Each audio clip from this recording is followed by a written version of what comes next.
Why did you call TMJ4? I was concerned about hearing about the fire on 27th and Highland, where 5 people died and there were several critically injured. People across our area are reacting as Milwaukee's fire chief is sounding the alarm on the lack of fire sprinkler systems at the Highland Court Apartments and in buildings statewide. His warning comes one day after an apartment fire at 27th and Highland in Milwaukee left 5 people dead. Apartments built before 1974 are exempt from a law that requires them in certain buildings. This is a concern echoing throughout communities across southeast Wisconsin. Roseanne is a resident of West Allis. She called our newsroom today expressing her concerns.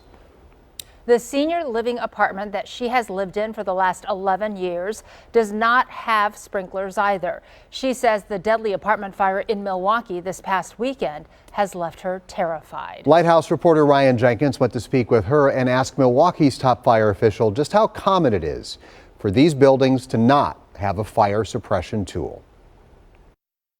I don't want to die in a fire. I don't want to have to jump out of my 3rd floor window in order to save myself or maybe kill myself by jumping out of a 3rd floor. This is Roseanne. She lives in a senior apartment building in West Allis and is worried about what would happen if there were a fire. Her building has no sprinkler system on any of its 6 floors. I think it should be a law that something gets done about this. When it comes to the requirements, the Milwaukee Department of Neighborhood Services says any building built after 1974 that is 60 feet or higher is required to have sprinklers.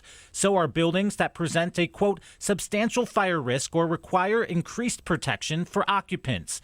But even DNS acknowledges what they call the complexity of determining whether a building requires automatic fire sprinkler protection. It's believed that because this building at 27th and Highland was built before 1974, it wasn't required by law to have a fire sprinkler system because of a grandfather clause. I spoke to the Milwaukee fire chief, who tells me that a recent scan of the city that he did showed that nearly 70% of Milwaukee's high-rises were built before that time, and therefore many don't have sprinkler systems.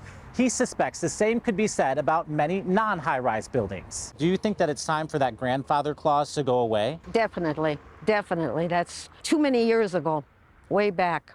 And to me, it doesn't even make sense that they allowed this to begin with. I would have thought it would have been a law way back that, you know, when you're living in an apartment this big, that they would do something with sprinklers. According to the National Fire Protection Association, fire sprinkler systems can reduce the risk of dying from a fire by 80%, which is why people like Roseanne believe they should be required. What's your message to lawmakers who might see this story?